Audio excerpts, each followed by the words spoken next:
Imagine this. You wake up in a room with no windows. No clocks. No sound. No door. Just a mirror. And every day, the same question appears on the glass. Are you in control, or are you being controlled? You brush it off. You try not to think about it. But the question never leaves. Not when you're scrolling for hours. Not when you eat out of boredom. Not when you say, yes, when your soul screams, no. Not when you hit snooze again and again and again. The mirror knows. And worse, you know too. That your life has become a quiet surrender. Not to a tyrant. Not to an outside force. But to something far more dangerous. Your own impulses. Every time you delay what must be done. Every time you chase comfort over clarity. Every time you react instead of choose. You trade your freedom for a moment of relief. And here's the paradox that no one wants to face. The freer you feel in the moment, the more enslaved you become in the long run. And the more discipline you build now, the more unstoppable your future becomes. But discipline isn't sexy. It isn't viral. It doesn't give dopamine on demand. And in a world engineered to distract you, to numb you, to pull you in 1,000 directions, choosing discipline feels like a rebellion. But what if that rebellion is the only path to freedom? What if freedom isn't doing whatever you want, but having the strength to do what you must? What if every act of self-control isn't restriction, but creation? James Allen once wrote, "The man who cannot endure to have his errors and shortcomings brought to the surface and made known, but tries to hide them, is not the man to grow strong." He wasn't talking about physical strength. He was talking about the discipline to confront your inner chaos. Because real strength, the kind that builds empires and transforms souls, doesn't come from genetics or luck. It comes from one thing: mastery over the self. So here's the real question. How much of your life is truly yours, and how much is ruled by the things you refuse to master? Your habits. Your excuses. Your comfort zone. Your hidden fears. They wear your face. They speak with your voice. But they are not you. They are echoes of a version of yourself that's terrified of discipline, because it knows discipline is death. Death to laziness. Death to victimhood. Death to the false self. But in that death, there's something else. A new beginning. Because the moment you choose discipline, not once, but over and over again, you become dangerous to everything that seeks to control you. Not the kind of danger that destroys, but the kind that builds. Sharp. Clear. Focused. Unstoppable. Now pause. Look at the mirror in your own mind. That quiet space behind all the noise. What's it asking you? Is it whispering, "You were made for more"? Or is it echoing the lie that you're stuck as you are? You already know the answer. But are you ready to confront it? Because this journey doesn't begin with motivation. It doesn't begin with a goal. It begins with one hard truth. Discipline is not the enemy of freedom. It is the foundation of it. And once you see that, you can never unsee it. Now, let's go deeper. Into the hidden forces that make discipline feel impossible. And how the wisdom of James Allen can show you the path most never dare to take. You weren't born undisciplined. You didn't come into this world avoiding pain, fleeing discomfort, chasing dopamine. You were taught. Conditioned. Shaped. Not by one moment, but by 1,000 silent compromises. And here lies the hidden problem. You've been trained to believe that ease equals happiness. But here's the truth no one dares to say. The pursuit of ease is the beginning of enslavement. Let's go deeper. The human mind is designed to conserve energy. That's not weakness, it's survival. In ancient times, your ancestors needed discipline to hunt, to build, to survive. Pain was a teacher. Discomfort was a signal. Suffering had meaning. Today, pain is something to be medicated. Discomfort is something to be avoided. Suffering is something to be numbed with scrolling, sugar, sex, and endless stimulation. And the more advanced our world becomes, the more primitive we remain inside. Why? Because as Carl Jung warned, people will do anything, no matter how absurd, to avoid facing their own souls. And this is the psychological battlefield where discipline dies. Not because it's hard, but because it demands self-confrontation. Every time you say no to a distraction, you face your inner void. Every time you wake up early, you confront the parts of you that want to sleep through life. Every time you resist the easy path, you expose the lies you've told yourself. This is not a war of time management. It's a war of identity. Who are you when no one's watching? Who are you without your excuses? Who are you without your story? Most people never find out. Because it's easier to blame the system. To say, I'm too tired, or I'm not built for this. To scroll through motivation instead of becoming it. But James Allen pulls the curtain back when he writes. A man is literally what he thinks, his character being the complete sum of all his thoughts. Your actions are not random. They're reflections of thought patterns repeated so often they became habits. And habits so ingrained, they became you. This is the real prison. Not the job.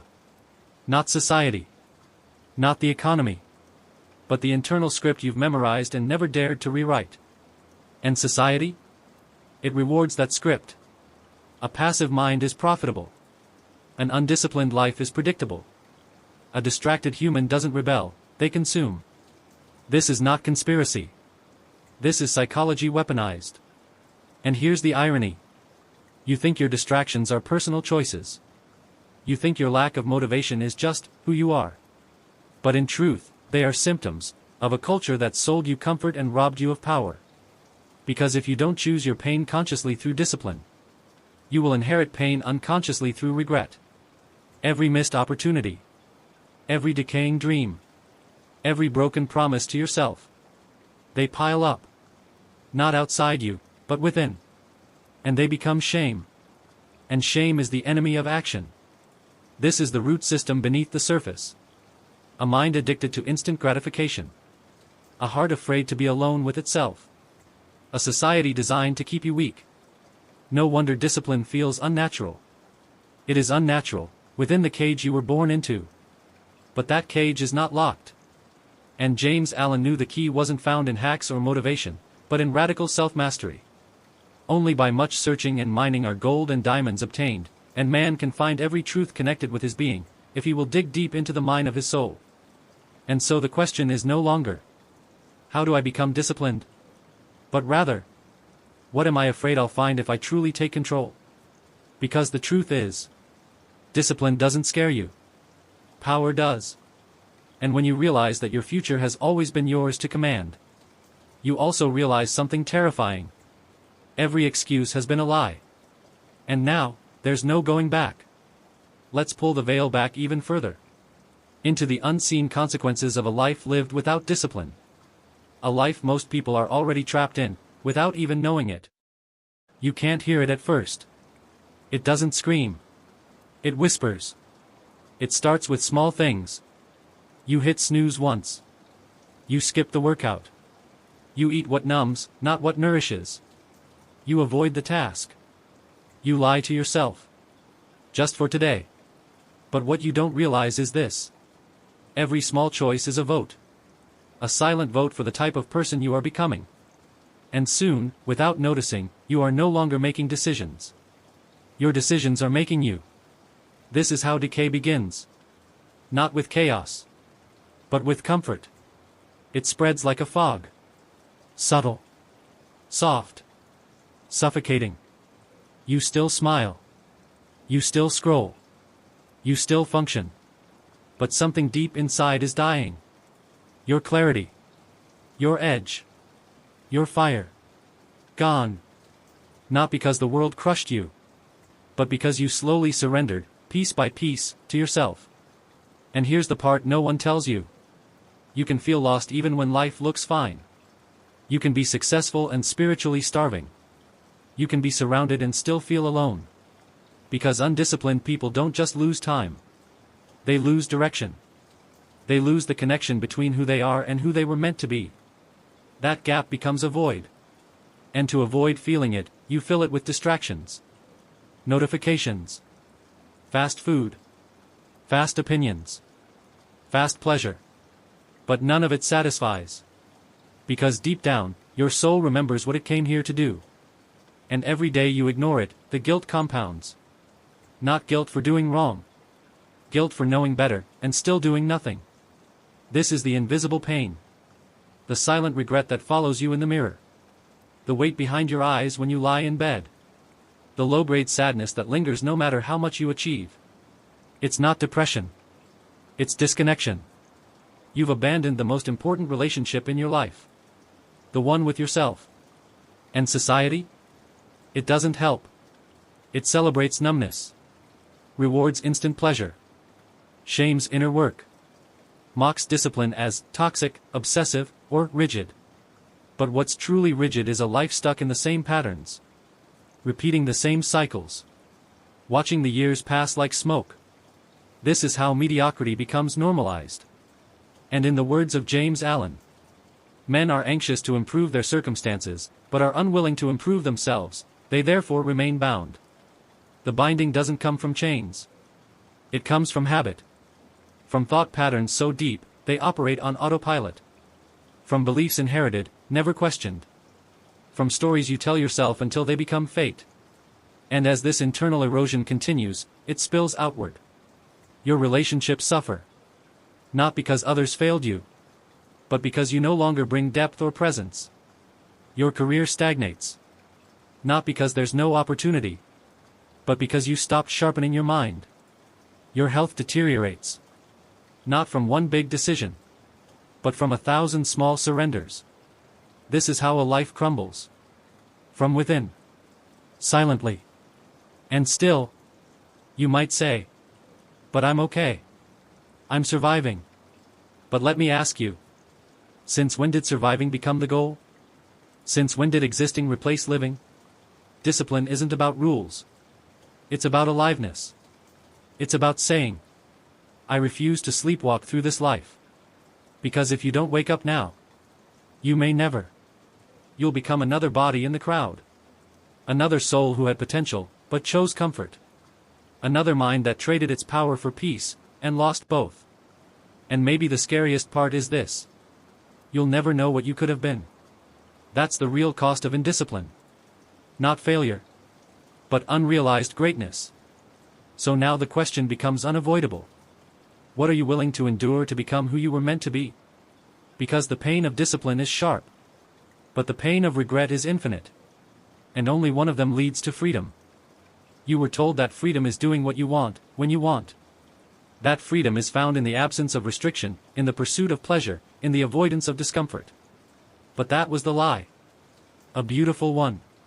A seductive one. But a lie nonetheless. Because when you live without discipline, you are not free. You are enslaved. Enslaved by impulse. By fear. By laziness. By excuses disguised as compassion. By the emotions you never learned to master. By the chaos you invited when you abandoned order. And James Allen? He saw it more clearly than most. A man is literally what he thinks, his character being the complete sum of all his thoughts. So here's the truth you've been avoiding. Discipline isn't restriction. It is self-respect in action. It is the mind choosing alignment over indulgence. It is the soul reclaiming its authority. It is saying, I will not be ruled by moods, addictions, or social norms. I will build the structure that protects my spirit. Because without structure, you drift. And when you drift, you become a slave to the world's currents. Blown by trends, manipulated by marketing, consumed by comparison. But when you choose discipline, when you choose to rise early, to eat what fuels instead of what numbs, to train your body and educate your mind, to act with intention rather than reaction, that's rebellion. That's how you become dangerous again. Not to others, but to your own inner weakness. You become dangerous to every lie you've told yourself about your limits. Dangerous to the cycle of regret that once ruled your nights. Dangerous to the small version of you that only knew how to survive. You become a threat to the mediocrity that once felt like home. And suddenly, you remember. You remember that you were never meant to live a life of quiet desperation. You were meant to create. To shape. To endure. To lead. To rise. But here's the paradox. Freedom doesn't come before discipline. Freedom is what you unlock after you've earned it. The undisciplined chase pleasure and find emptiness. The disciplined endure discomfort and find peace. Because peace is not the absence of challenge. It is the presence of inner command. And there will be moments when no one claps for you. When your efforts are invisible. When your consistency is mocked. When your silence is misread as weakness. Good. Let them misunderstand. Let the noise grow. Let the world keep scrolling while you keep building. Because one day, they will look up. And you'll be standing on a mountain they never saw you climb. And you will know. It wasn't talent. It wasn't luck. It was the quiet power of choosing discipline every single day. James Allen wrote it, plain and eternal. Self-control is strength. Right thought is mastery. Calmness is power. And that's what no one can give you. And no one can take away. So what now? Now. You stop waiting. You stop negotiating with weakness. You stop selling your soul for small comforts. You begin. You rise tomorrow and take the cold shower. You face the blank page and write. You go to the gym with no motivation. You turn off the screen and read the book. You say no when your body screams yes. You hold the line. Not because it's easy, but because it's who you are becoming. And slowly, with each small act of defiance against your former self, you will begin to feel it. Not pride. Not ego. But clarity. A clean mind. A strong spine. A soul that no longer trembles. You will feel the weight lift. Because the chains were never outside you. They were the stories you kept repeating. And the moment you stop believing them, you are free. So don't just admire the disciplined. Become one.